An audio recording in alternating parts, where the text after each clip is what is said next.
आप सभी को मेरा सादर प्रणाम। आज मैं एक वीडियो छोटा सा जो बना रही हूँ वह सिर्फ इतनी छोटी सी बात पे बना रही हूँ कि मैंने जब परसों केतन लाल के विषय में वीडियो डाला था तो लोगों ने उसमें बहुत सारे कमेंट करे हैं कि आप भी वही कास्ट लिख लो। बहुत कुछ लोगों ने मेरे लिए लिखा है। तो मैं इस बात पे आपको बताना चाहती हूँ कि गांव में जातियाँ पहले से ही बंटी हुई हैं। कोई पंडित होता था, कोई राजपूत होते थे और कोई हरिजन होते थे। तीन जातियां गांव में अक्सर होती थी। पंडित पूजा पाठ करते थे और जो राजपूत होते थे वह खेती किसानी सब काम वह करते थे, और जो हरिजन होते थे वह अपना काम जैसे ढोल बजाना, दरांती, कुटले बनाना ये चीज़ें करते थे। लेकिन किसी के मन में कोई भेदभाव नहीं था।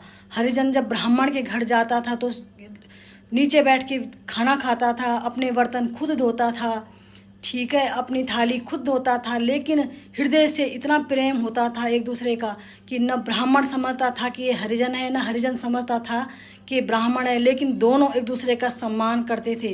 ब्राह्मण जब राजपूत के घर में जाता था तो कभी भी राजपूत के घर में भी ब्राह्मण चावल नहीं खाते थे। आज भी लोगों को पता होगा, जो पुराने लोग हैं, रोटी सब्जी खाते थे, उसमें भी तेल लगी हुई रोटियां खाते थे ताकि वह अशुद्ध ना माना जाए। और राजपूतों को भी बुरा नहीं लगता था, जो ठाकुर होते थे उनको भी बुरा नहीं लगता था। उनको पता होता था कि ब्राह्मण को चावल नहीं देने हैं, लग भीड़ नहीं करनी है, क्योंकि ब्राह्मण को भगवान का रूप वो लोग मानते थे।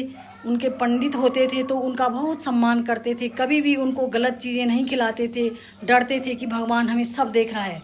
हरिजन भी जब पानी का धारा भी होता था तो जब पानी भरते थे तो धारे को धोते थे, ठीक है। तो ये सम्मान कोई आज नई बात नहीं है, ये पहले से ही बन के आया है कि यह ब्राह्मण है, यह राजपूत है और यह हरिजन है।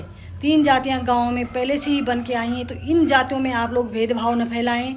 एक दूसरे का सम्मान पहले से ही होके आया है और आगे भी होता रहेगा। लेकिन हम लोग जातिवाद के विषय में मर जाते हैं। चुनाव में देखो, राजनीति में देखो, हर जगह तुम जातिवाद को घुसेड़ देते हो। भाई, जातिवाद का कोई मतलब नहीं है। जिस पे भी कष्ट आएगा, जिसके साथ भी गलत होगा, हम उस पर आवाज़ उठाएंगे। वह चाहे पंडित हो, चाहे राजपूत हो, चाहे हरिजन हो, हमारे लिए सब बराबर हैं। हम हर रिश्ते को बराबर मानते हैं। हमने कभी किसी रिश्ते को नीच और ऊंच से नहीं देखा है। हाँ, जो चीज़ पहले से बन के आ रखी हैं वह हम लोगों को स्वीकार करनी चाहिए। इस बात पर भी हमें पलटना नहीं चाहिए, ठीक है। हमें भगवान ने जो बनाया है हम उसमें खुश रहें, न कि दूसरे को नीचे दिखाने का प्रयास करें, चाहे वह हरिजन हो, चाहे ब्राह्मण हो, चाहे राजपूत हो। बस आज का सब्जेक्ट मेरा इतना सा ही है कि आगे कोई भी ऐसी गलत बातें, गलत भावनाएं समाज में न फैलाएं, क्योंकि एक दूसरे के बगैर ज़िंदगी नहीं चलती है। कर्म के लिए ये जातियां बनी हुई हैं, कर्म भगवान ने बांटे हुए हैं कि कौन सा कर्म किसको करना है, किस जाति से कौन बड़ा है छोटा है, ये कुछ नहीं होता है। लेकिन कर्म से इंसान छोटा बड़ा होता है। और मान सम्मान ही हम लोगों का, जो पुराने ग्रामीण होते थे उनका होता था। शहरों में कोई माने न माने, लेकिन गांव में लोग आज भी मानते हैं, सम्मान करते हैं, और हम सबको भी सम्मान करना चाहिए। इसी के साथ ही आप सबको सादर प्रणाम। जय गौ माता, जय गोपाल, प्रणाम।